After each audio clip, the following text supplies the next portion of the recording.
War of words with North Korea got even more intense today. Sure did. After calling President Trump deranged, North Korea is now threatening to test a hydrogen bomb in the open waters of the Pacific. KCAL 9 political reporter Bryan joins us now with more on the showdown between Washington and Pyongyang. Yeah, more threats, more name calling. You have to wonder, where is this all headed? It was North Korea's top diplomat who was quoted as saying the powerful hydrogen bomb test could be Kim Jong-un's next move to send a message to the Trump administration. He made the statement outside a United Nations meeting after Kim hurled more personal insults at President Trump.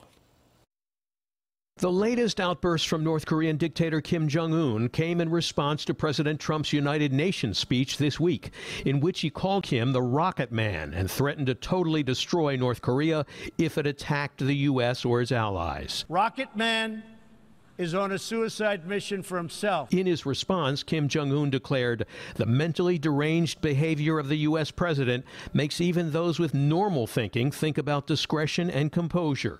He called Trump a gangster and said, "A gangster fond of playing with fire rather than a politician. A frightened dog barks louder," Kim said. California Congressman John Garamendi says the escalating insult contest between world leaders could have deadly consequences. Well, the South Koreans, I'm sure, are mightily concerned that this rhetoric could cause someone, either any of the three parties involved here, to do something that could ignite a war. We're talking about thousands, if not tens of thousands, of lives lost. Similarly, American soldiers and families are at risk. We don't want to go there. We got to be very, very careful with the rhetoric that it could cause a mistake to be made. Kim's latest personal attack on Trump came just hours after the president ordered extended sanctions against the Kim regime. North Korea's nuclear weapons and missile development is a grave threat to peace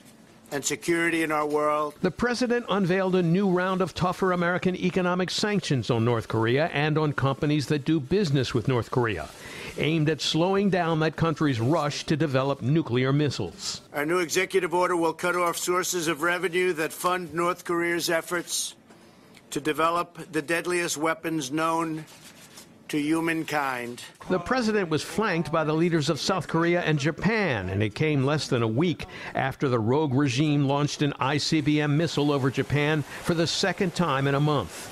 And President Trump said the plan will send a clear message to banks and companies.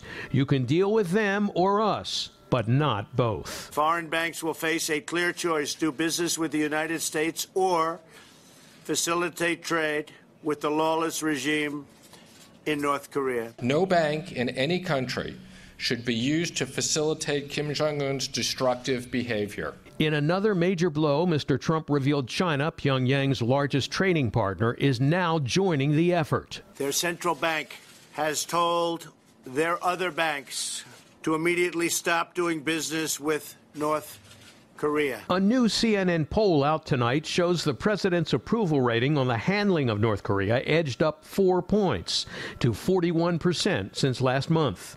And 58% now say they support military action against North Korea if economic sanctions and diplomatic initiatives don't work.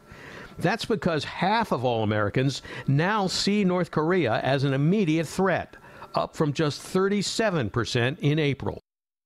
Now, the threatened hydrogen bomb test we talked about in the lead isn't the only threat coming from North Korea these days. Recently, North Korea boasted it would envelop the sea around Guam, a U.S. territory, in a wall of fire from missiles. Some American military bases and facilities are also located on Guam. Jeff, Lena, back to you.